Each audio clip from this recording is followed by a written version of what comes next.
Assalamualaikum warahmatullahi wabarakatuh.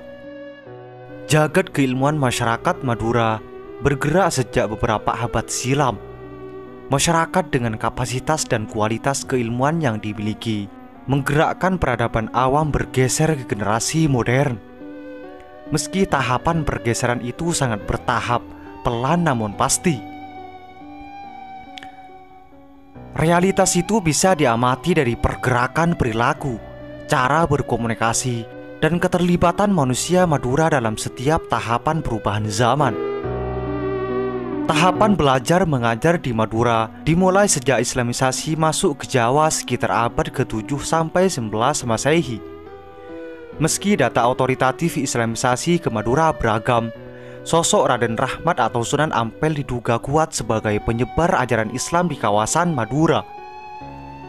Islamisasi sudah menjadikan kawasan Madura sebagai pusat penyebaran agama Islam. Mayoritas penduduk di Madura beragama Islam. Struktur sosial masyarakat Madura berjalan dinamis seiring perkembangan dan perubahan konteks zaman tradisional, modern, dan terus berkembang. Seiring berjalannya waktu, tekstur kemaduraan tersebut mengalami perubahan setiap generasi. Hari ini kristalisasi perubahan dan perkembangan tekstur kemaduraan semakin matang. Pembentukan idiotip atau watak manusia dan betiotip struktur sosial kemaduraan terlihat jelas dalam setiap babakan generasinya. Namun meski zaman terus berjalan, karakter orang Madura dalam menjaga wibawa kemaduraan tak pernah pudar. Wibawa moralitas dalam pandangan masyarakat Madura, salah satunya adalah tatengka atau perilaku. Tatengka merupakan penjabaran dari perilaku dalam berkehidupan, hablum minan nas wal alam. Sebagaimana teori koneksionisme, perilaku lahir akibat sentuhan stimulasi dan respon dalam realitas tertentu. Tatengka di kalangan masyarakat Madura juga saling terkait erat dengan reaksi respon dan stimulasi realitas manusia, alam, dan agama masyarakat Madura. Warga Madura satu dengan lainnya selalu menjaga wibawa moral ini, bertahan secara turun-temurun. Salah satu wujud tatengka ini adalah: pertama, selalu hati-hati menjaga ikatan persaudaraan. Yang kedua, membiasakan duduk sama rendah dan berdiri sama tinggi. Dalam bahasa Maduranya adep asor, angko kentak pengko, atau berani tapi tidak sewenang-wenang. Yang ketiga, merasa sungkan apabila tidak memberi pelayanan dan penghormatan yang sama.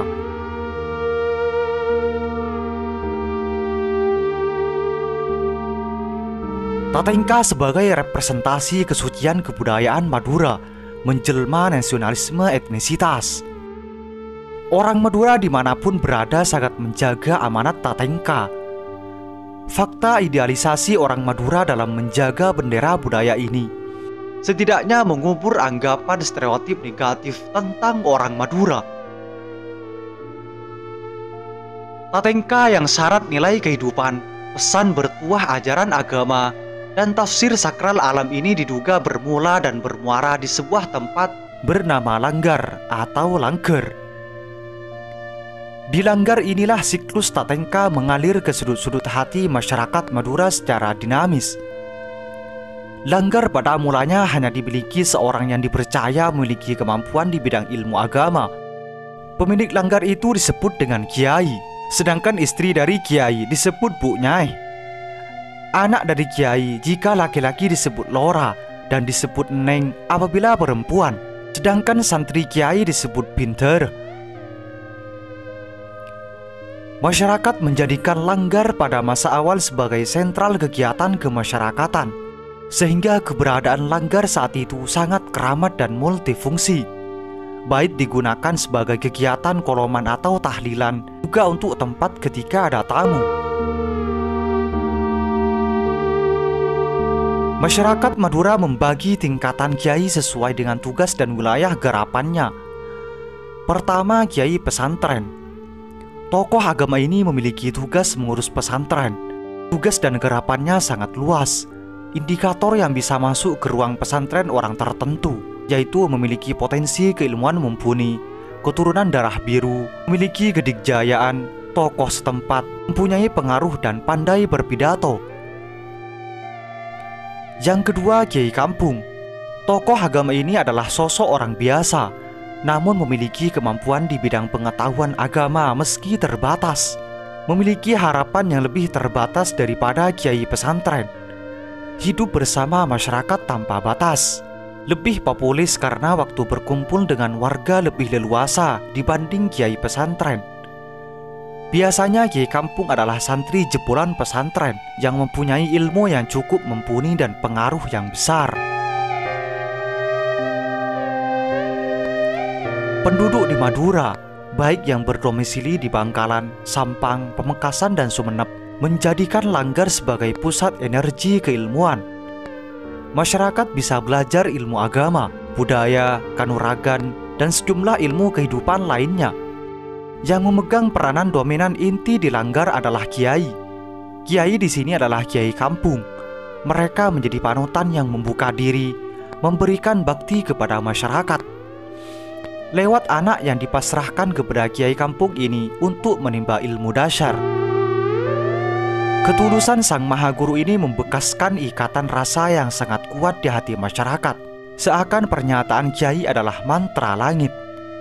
Wajar jika warga mempercayakan anak-anak mereka untuk mengaji ilmu agama dan ilmu kehidupan kepada kiai di lembaga pendidikan sekolah bernama Langgar.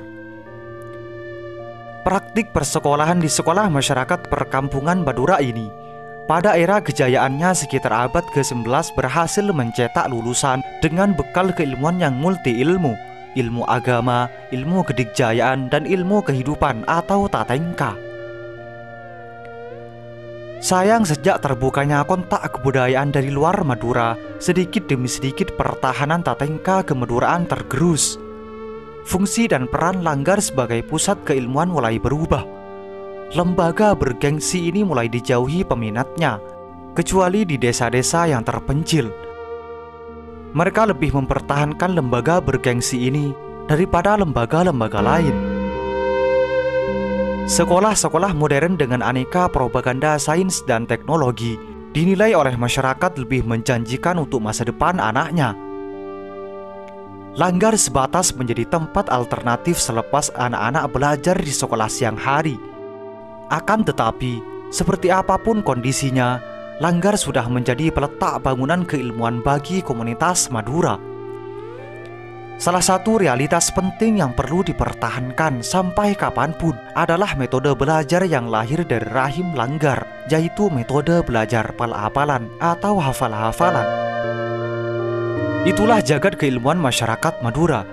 Semoga ini menjadi wawasan bagi kita semua dan menjadi pelajaran atau pengetahuan bagi masa yang akan datang. Semoga informasi ini bermanfaat. Assalamualaikum warahmatullahi wabarakatuh.